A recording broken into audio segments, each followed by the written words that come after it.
Oh, welcome back. Just a quick video, as I haven't made one for several weeks now.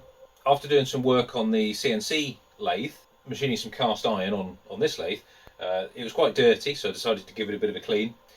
One thing led to another, and it ended up completely stripped down to the bone, and having a complete rebuild, which actually it needed, as I haven't really given it much TLC in, well, many years since children came along.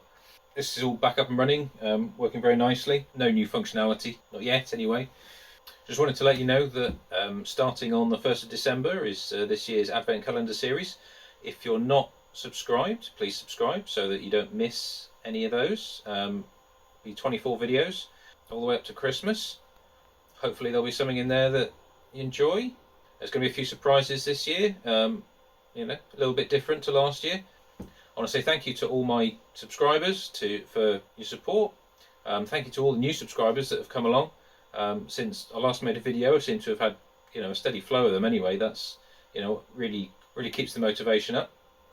So thank you everyone who's newly subscribed. I'm now working hard on the Advent series, so I will see you on the 1st of December. Thank you for watching. See you then.